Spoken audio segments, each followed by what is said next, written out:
Yasmín Ovalle tiene invitados a esta hora. Yasmín, ¿quiénes son sus invitados? Bueno, sí, señor, tenemos a Gabriel Zifferman, que él es teólogo chileno, egresado de la Universidad Pontificia Católica de Chile, y nos acompañó a nosotros acá en el canal Cosmovisión, lo tuvimos iniciando la cuaresma, y nos viene a hablar de diferentes temas, incluso de una tesis en el que él estuvo trabajando o el que presentó sobre Jesucristo, el Dios abandonado. Y tenemos también a don Ricardo Zuluaga, miembro de la Academia Colombiana de Historia Eclesiástica. O sea, nos vamos a estar nutriendo de diferentes temas de la iglesia por ambas partes. Bien pueda con sus invitados. Bueno, empecemos con el doctor Gabriel Zifferman. Lleva acá en Colombia hace 5 años. ¿Cómo está? Hola, buenas noches. Sí, estoy hace 5 años casado con una colombiana, Farides, de Barranquilla, y tenemos una chilombianita de 3 años, de 3 años, paisa, sí. Nació Chilombiana, sí. en No pleno había oído centro, nunca. en la clínica Soma, así que muy paisa. En el centro de Medellín. ¿Cómo hace para llegar un chileno? ¿Qué hace acá en Medellín? Bueno, yo comencé, mis padres fallecieron, recibí una herencia y me puse a viajar. Y el 2011 quise conocer Colombia, conocí varias ciudades y también conocí a mi actual esposa. Entre esas, Las y por historias eso de el amor. riesgo, sí, el riesgo de que visiten Claro, a como Colombia es dice que se quieran Travel quedar. Colombia, el riesgo es que te quieras quedar, claro. Pero esa herencia entonces estuvo buenísima porque con esposa a bordo y todo que consiguió. Buenísima. Sí, De sí, familia, claro. estoy muy contento, una ciudad muy verde, mucho menos contaminada que Santiago de Chile, a pesar que ustedes se quejan de la contaminación, pero agradezcan que llueve, porque en Chile llueve algunos meses y eso es mucho más complicado en cuanto a la contaminación. Ricardo, esto de la historia eclesiástica, pues lo remonta a uno a hacerse muchas preguntas. Esto suena pues obviamente a la historia de la iglesia, ¿cierto? Hay muchas preguntas. ¿Cómo inició la iglesia? Muchos dicen que la iglesia pues se fundó a raíz pues de Jesucristo y que fue el fundador de la iglesia. Pero muchos dicen que fue casi 300 años después que realmente hubo como la conformación de una iglesia. ¿Qué nos puedes contar? Bueno, en cuanto a la iglesia como la conocemos hoy, se podría decir que comenzó el año 313 con el edicto de Milán. Acá nuestro colega historiador puede, yo creo, complementar mucho más eso. Pero Ricardo, usted hablaba de Jesucristo, el Dios abandonado. Ricardo. Parece es que la presentación Gabriel lo vimos al Ricardo. revés. Él es Gabriel. Sí. Bueno. Entonces bueno, complementando la respuesta, claro, hay una intención fundacional de Jesús. Por eso el Evangelio, el Nuevo Testamento menciona Iglesia de Cristo. Y después en Antioquia comienzan a llamarse como cristianos. Y algunos en el origen también se llamaban los nazarenos. Era una denominación que también tenía la iglesia primitiva u original. ¿Y por qué? Bueno, se le da el nombre de nazarenos porque seguían al que Jesús llamaban el de Nazareno. Nazaret, claro. Claro, todo esto de Cristo, de Rey de Reyes, es posterior, es teología, ya es religión, es creencia, iglesia, pero en cuanto a lo histórico es Jesús de Nazaret. Y bueno, nosotros en teología estamos siguiendo lo que dice el Papa de volver al origen, es decir, a Jesús de Nazaret. Y eso tiene muchas implicancias muy interesantes que podemos ver. ¿Cómo ha sido la evolución de pronto desde esos primeros cristianos hacia lo que es hoy la iglesia? Porque de pronto dicen que la iglesia ha sido muy esquemática en sus rituales, en sus creencias, en todo, pero sí de más que ha habido alguna evolución. ¿Y cuál ha sido esa evolución y a qué se pretende volver? Claro. Mira, paradojalmente la evolución tiene que ver con ir al origen. El asunto es así, hubo un original bíblico revelado, después hubo una traducción que a veces tuvo mucho acierto, pero también algunos errores, hubo complicaciones, y después la interpretación donde se meten muchas filosofías, y después la predicación. Generalmente lo que creemos es lo que nos ha entregado la predicación. Pero por eso ahora el Papa, y la teología ayuda mucho a eso, es caminar hacia el origen, a lo que Dios realmente reveló. Por ejemplo, la palabra pecado en hebreo bíblico significa hatá, que significa perder la dirección. Es decir, cuando Jesús decía, vete y no vuelvas a pecar, no es vete y no lo vuelvas a hacer, porque, ¿no es cierto? Es complicado, sino que dice, vete y no vuelvas a perder la dirección hacia el Dios de la misericordia, el Dios que te rescata. Es eso, ¿te fijas? Entonces la predicación de repente es así. Bueno, recordemos que Gabriel Zifferman, teólogo chileno, y el que maneja mejor el tema de la historia eclesiástica es Ricardo Zuluaga, para que nos enfoquemos esas preguntas hacia allá. Pero yo le quiero preguntar a Gabriel sobre una cosa que leí aquí sobre lo que usted está haciendo aquí en Medellín, el teocoaching. Hemos oído hablar de coaching todo el tiempo, pero usted le agregó el teocoaching. ¿Cómo Está de funciona moda eso? el coaching. Claro, sí. Bueno, yo soy coach, egresé de la Universidad de Afit y esa fue una de las razones que también residí en Medellín. Y como soy teólogo, me he dado cuenta que en la práctica personal y grupal del coaching hay muchas creencias limitantes de índole religioso por la predicación, que es lo que yo hablaba. Por ejemplo, si una persona le dice a su hijo, te fue mal en la entrevista de trabajo porque no fuiste a misa el domingo, ¿me entiendes? Y la persona le puede pesar tanto eso, aunque es bueno ir a misa porque seríamos peor si no fuéramos, ¿no es cierto? Entonces, claro, esa creencia a veces la persona la tiene tan arraigada, es tan limitante para ella según como la viva, que por eso un teocoaching yo lo veo muy necesario en cuanto a que la teología es el fundamento, en cuanto al coaching como herramienta y en cuanto al objetivo, que es liberar de creencias limitantes para conocerse más a sí mismo, servir más a los demás y tener una mejor relación con Dios. Actualmente en teología mundialmente estamos por una relación con Dios más que por una religión de Dios. Y religión de Dios le sobra a Colombia. Es importante caminar hacia una relación con Dios. Bueno, y para don...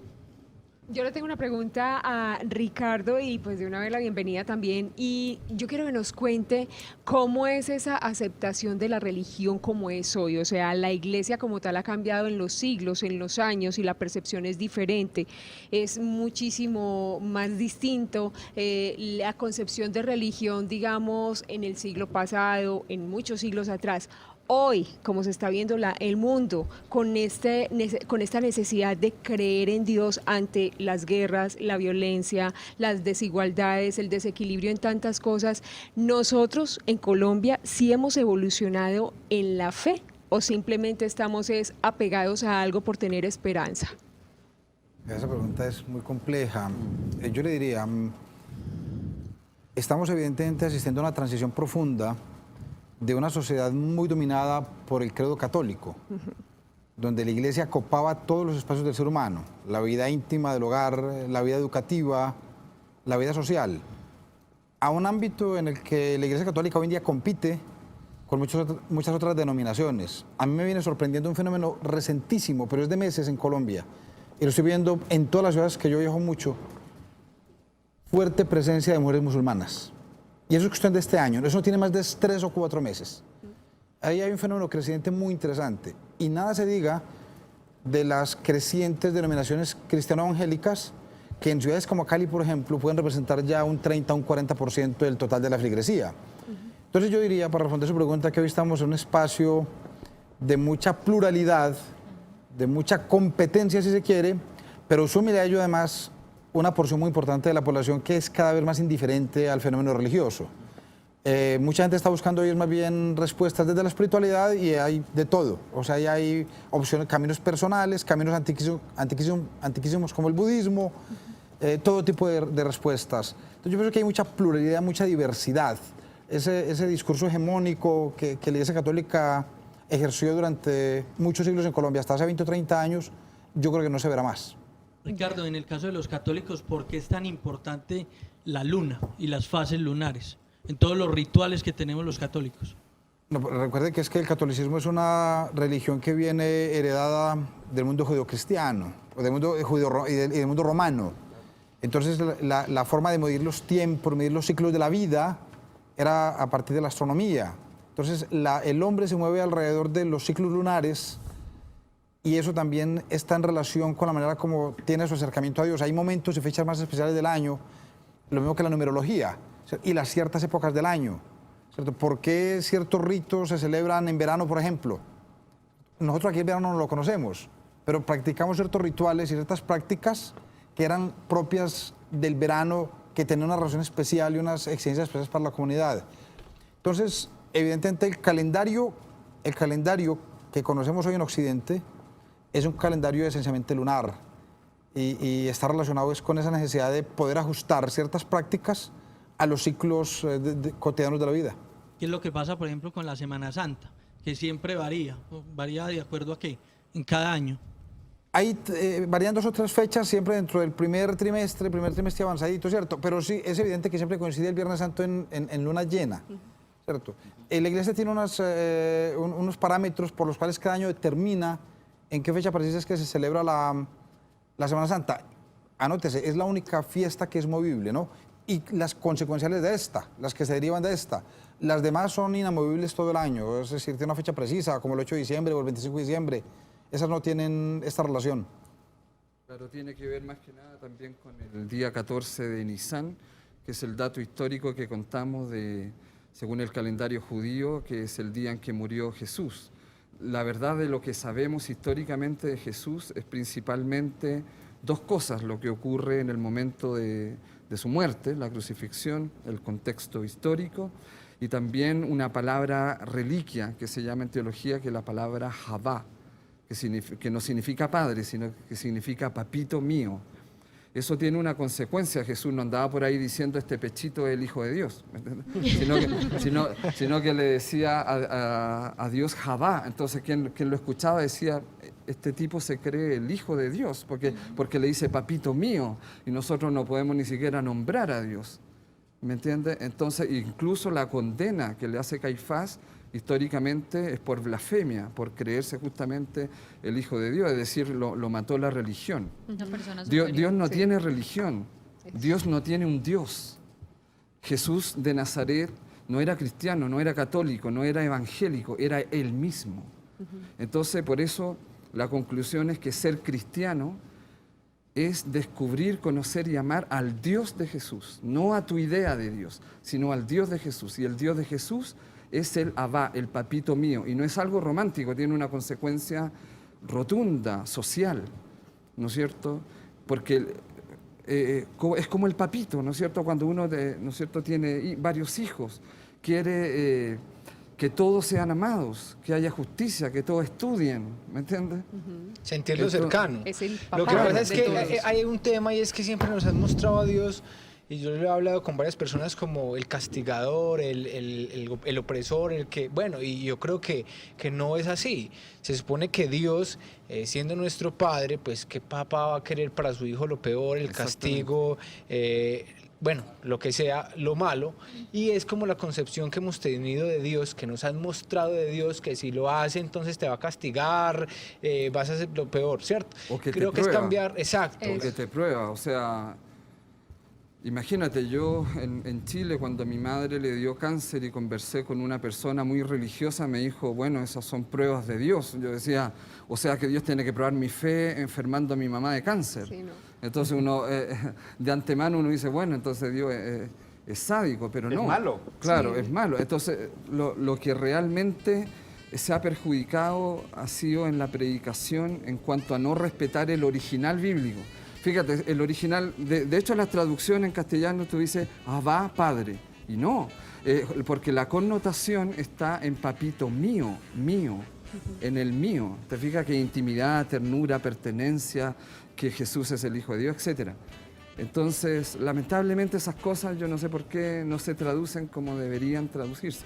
Por ejemplo, cuando uno va al despacho parroquial a mandar a hacer misa por un familiar difunto, ¿no es cierto? Según la Biblia, en 1 Corintios 15:44a, dice, muere cuerpo animal, resucita cuerpo espiritual. O sea, yo debería decir, buenas tardes, vengo a mandar a hacer una misa por el cuerpo espiritual de mi mamá. Claro, seguramente el secretario del despacho o la secretaria dirá, este se pasó para la nueva era, ¿me entiendes? ¿De qué está Pero- hablando? claro, Sí. pero sin embargo la Biblia dice eso. No habla de alma inmortal, sino de cuerpo espiritual. Bueno, muchas preguntas aquí, todo el mundo está que se pregunta, está Yo muy tengo dos. interesante. Espérese un momentico. Y aquí nos están escribiendo muchísimo en la línea de WhatsApp. Vamos a seguir con nuestros invitados más adelante. Todos tienen preguntas, pero yo voy a dejar una pregunta para cuando regresemos. Es cuando hablaba usted de que no era cristiano Jesús, sino que era él. Era el mismo. ¿Por qué tantas religiones entonces hoy en día? Pregunta para después de la pausa. Ya regresamos. Pues muy activos nuestros televidentes aquí escribiéndonos a la línea de WhatsApp. La iglesia debe fundamentarse esencialmente en la palabra de Dios que está en la Biblia. No necesitamos interpretaciones y ella nos dice que no debemos seguir tradiciones de hombres como lo son las procesiones, rezos y demás. La religión es amar a Dios y a los demás como a sí mismo. Ahí nos plantea nuestro televidente un tema para el debate, totalmente identificado con lo que dice el chileno. No sé cómo se llama, pues él se llama Gabriel. Gabriel, a ver, el apellido. Ciferman. Ciferman. De acuerdo en un 100%, Dios no es religión, Él es relación. Él conmigo, yo con Él. Como dice la canción. Programazo, los felicito, muchas gracias. Nos encanta que les guste a todos ustedes el programa. Y antes de la pausa habíamos dejado planteada una pregunta. Si Dios es el mismo, si Jesús es el mismo, no era cristiano ni de ninguna otra religión, ¿por qué Gabriel y Ricardo también la proliferación de tantas religiones? Tantas que ni sabemos cuántas hay. Bueno, la religión en primer lugar sería la forma de la fe, de nuestra... ¿Qué es la fe? Básicamente es sentirse protegido por alguien. Nosotros necesitamos que alguien nos proteja, ¿no es cierto? Y lo que pasa es que antropológicamente todo es fe. Pues tenemos fe que esto es un vaso, porque si yo a mi niña de 3 años le digo que esto es una vaca color amarillo, le va a decir que es una vaca color amarillo. Es decir, todo es fe. Pero la fe en el sentido bíblico es emunaj, es un salto al vacío. Y la forma de esa fe sería esa religión, lo que decía acá... Lina. ¿Cómo? Lina. Lina. Lina, ¿no es cierto? Hay algo en el hombre que quiere trascender, colocar un colchón a ese salto al vacío en el momento de la muerte, ¿no es cierto? Puede ser una proyección de nuestros deseos, de nuestros miedos, etc. Por eso que Jesús de Nazaret es tan importante cuando él vence esa tesis de proyección que decía Sigmund Freud, que es una proyección de nuestros miedos. Entonces, lo que ocurre en realidad es que nosotros hagamos lo que hagamos, me imagino que a ustedes les pasa, hagamos lo que hagamos, tengamos lo que tengamos, seamos lo que seamos, siempre vamos a ser insatisfechos, ¿les pasa o no? Sí. Sí. Claro. Nunca llegamos a... Sí. Para siempre te amaré, léalo un año después, ¿no es cierto? Claro. Entonces, en resumidas cuentas es esto, cuando somos un pozo de eterna profundidad, así nos experimentamos. Entonces, la conciencia nos lleva a intuir de que lo único que puede llenar ese pozo eterno, que soy yo mismo, es un eterno. No son los hijos, no es una profesión, no es una iglesia, no es una religión. Pero es necesario darle forma a eso. Los rituales son muy importantes, ¿no es cierto? Este anillo para mí significa algo, cada uno tiene un ritual personal. Los tatuajes, por ejemplo. Los tatuajes también son una forma de buscar identidad, ¿no es cierto? Nos identificamos con algo. Y la fe necesita una acción, el ritual es una acción. Yo no estoy contra los rituales, sino que estoy por la resignificación de los rituales. Bueno, don Ricardo, nosotros dentro del país como tal, Colombia es muy catalogado como creyente y católico. ¿Realmente sí somos tan católicos? ¿Hay cuánta cantidad de obispos y cuál es de pronto el departamento como que tiene más ordenaciones en Colombia? No, vea, Colombia hace mucho tiempo dejó de ser un país católico homogéneamente. Y esto lo vengo diciendo hace mucho tiempo. Aprecio y soy muy cercano a la iglesia, pero la iglesia en eso se dice mentiras. La iglesia mantiene una estadística básica, es número de bautizados. Pero es que ese es un hecho simplemente circunstancial. No, aquí en Colombia, por ejemplo, no se acostumbra dar la posibilidad de que la gente se retire de la Iglesia Católica como se hace en Estados Unidos, por ejemplo. En Estados Unidos todo puede ser ante tu obispo y solicitarle formalmente ser dado de baja de la Iglesia Católica a través de un procedimiento canónico. En Colombia eso no se hace, no se estila. ¿Cómo así? Como si uno perteneciera a un grupo, a una club. claro. Lo que pasa es Porque que la partida de bautismo eso es como un acta como de el ingreso registro a la civil, comunidad. más o menos. Entonces, Entonces tú uno puedes- pide, yo no quiero seguir más en esta Claro, iglesia. claro. Bájeme de aquí. Sí, exactamente. Y hay un procedimiento canónico que te permite hacerlo. Aquí lo intentó alguna vez un grupo homosexual, un grupo de LGTBI, aquí ante el arzobispo de Medellín, llevaron las solicitudes. Creo que no se les dio trámite, pero efectivamente está previsto. Entonces la Iglesia Católica no tiene estadísticas reales o no las quiere aceptar. Yo diría que en Colombia los cristianos católicos hoy en día estaremos rondando el 50%. De ahí usted tiene que contar los que realmente son practicantes. La estadística es muy sencilla, fácil. Medellín tiene el Valle de Aburrá tiene 5 millones de habitantes. Hay 400 templos católicos a los que en un fin de semana pueden ir 10.000 personas. Estamos hablando de que asisten 400.000 personas. Es más o menos un 10% del total de la población del Valle de Aburrá. O sea, como población verdaderamente practicante. Entonces, no, y yo creo que es una estadística que va a ser decreciente cada vez. O sea, pero no en Colombia. El fenómeno de la indiferencia religiosa es hoy el mayor reto de la Iglesia Católica en el mundo. ¿Y qué ha llevado a esa indiferencia precisamente? No creo que sea culpa exclusiva de la Iglesia. Hay un hecho que evidentemente la Iglesia la ha conmocionado profundamente, que lleva 15 años sostenidos, que es el tema de la pederastia. Frente a cualquier crítica que se ha hecho de la Iglesia Católica, en 2000 años, ninguna ha sido tan demoledora como esta. Esto realmente marcó una ruptura profunda de la Iglesia con muchos sectores de la sociedad. Y alejó a gente. Y lo segundo es que la Iglesia se está enfrentando a una transición profunda de carácter social que se conoce genéricamente como la posmodernidad. Hoy en día todo se está diluyendo, las grandes categorías que nos identificaron se están diluyendo. El Estado, la familia, el amor mismo. El amor hoy en día como se concibe es una categoría muy diferente a como se concibió hace 100, 150 años.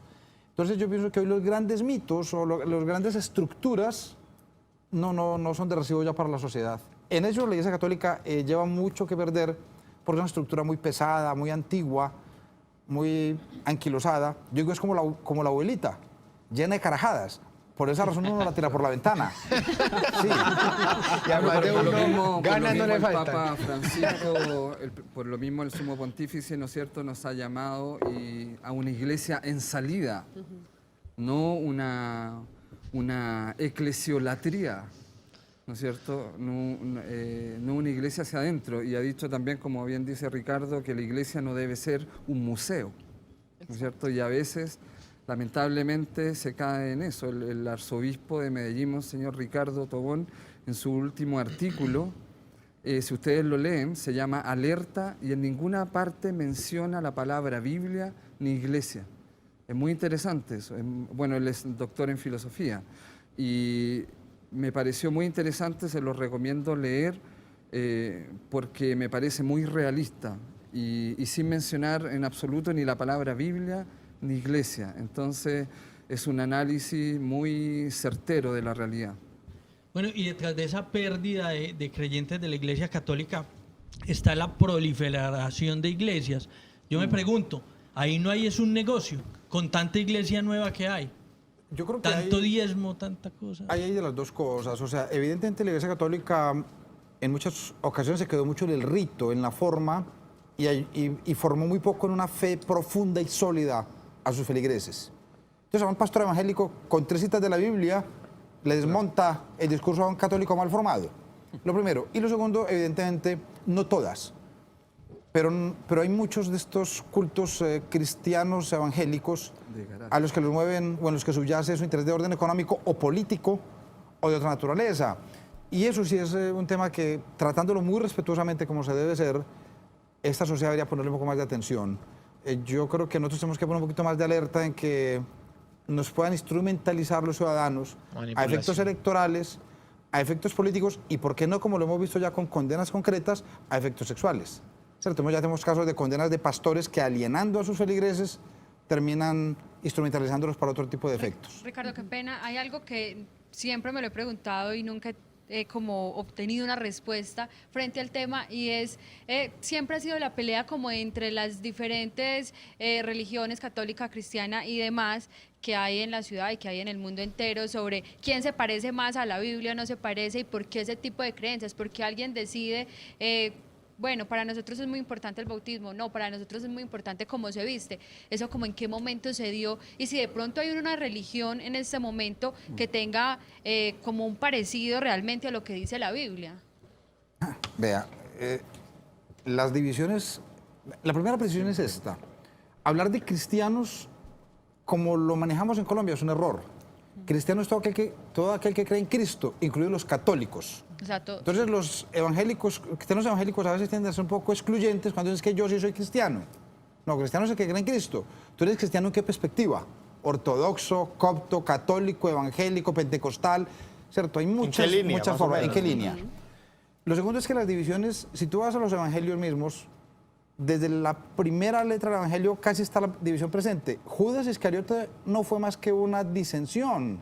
Él fue el primer descreído del proyecto de Jesús, ¿cierto? E inmediatamente tú ves el desarrollo de la Iglesia Católica hasta hoy. Es la sucesión constante de la división, y no solo del cristianismo católico, sino de todas las denominaciones religiosas. Te doy un dato. En Estados Unidos hoy hay 30.000 denominaciones cristiano-evangélicas. 30.000, cada una autónoma, autocéfala, que no depende de nada, sino que se han ido creando, reproduciendo como por generación espontánea. ¿Y en Colombia cuántas hay? No es muy difícil saberlo porque casi cada una de estas iglesias es autónoma. Esa es la gran fortaleza de la Iglesia Católica, o sea, que es también su gran defecto. como la más consolidada, ¿no? Su estructura Unidad. piramidal y jerárquica. Ahí sí tú sabes, tú identificas claramente una autoridad, una jerarquía. En estas iglesias evangélicas no, cada uno es su propio señor, su propio... Yo quisiera suscribirme a lo que dice Ricardo respecto a la falencia que hay de la Iglesia Católica en cuanto a la formación de los laicos.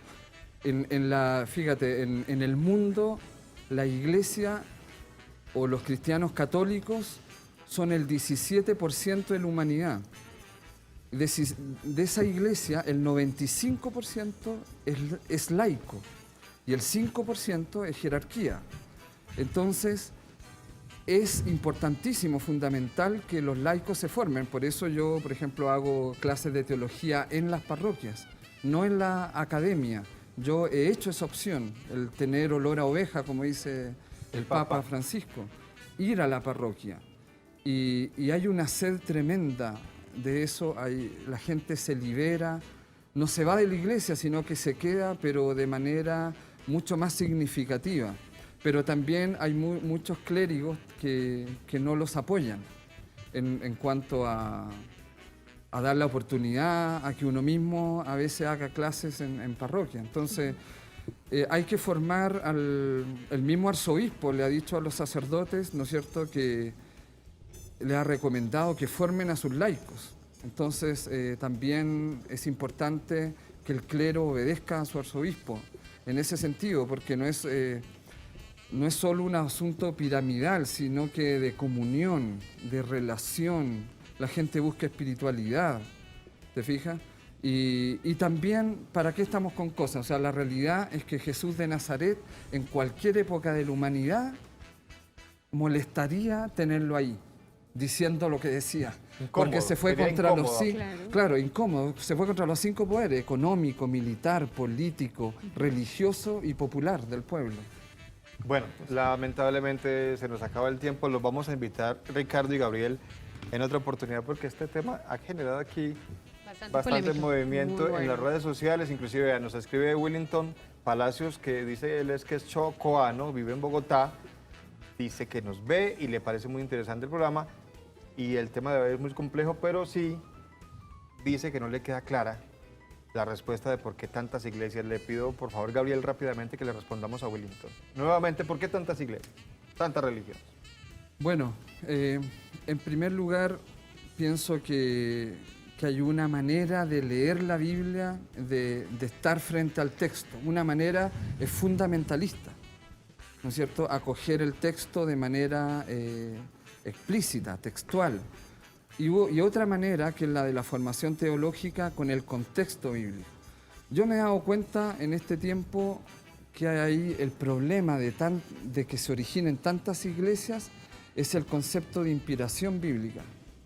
Fíjate que es un problema teológico. ¿Por qué? ¿Qué es inspiración bíblica? Simplemente es la interpretación de fe de un pueblo histórico, de su propia historia, a partir del Dios que los creó, porque ahí no hubo un Bolívar. Hubo un tipo que escuchó una voz, le creyó esa voz, formó un pueblo y aquí estamos, ¿me entiendes? Pero hay otros que no, hay otros que toman un texto y por eso hacen, no sé, una iglesia, garage, con tal denominación, y pueden haber miles, y como la libertad de culto lo permite, entonces hay miles. Pero lo que debemos seguir, y en esto sería yo mi último mensaje, en esta Semana Santa, a Jesús de Nazaret. Volvamos a Jesús de Nazaret.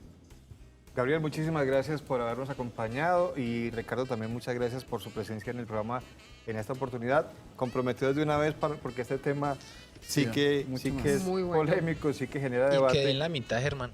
Sí, todos Yo quedamos con también. preguntas, todos Y queremos... sigo pensando que el negocio tiene mucho que ver. Y de ese Claro, tema claro. hablaremos la próxima vez que ellos vengan y nos acompañen amablemente. Gracias, señores, por acompañarnos en esta Muchas oportunidad. gracias por la invitación.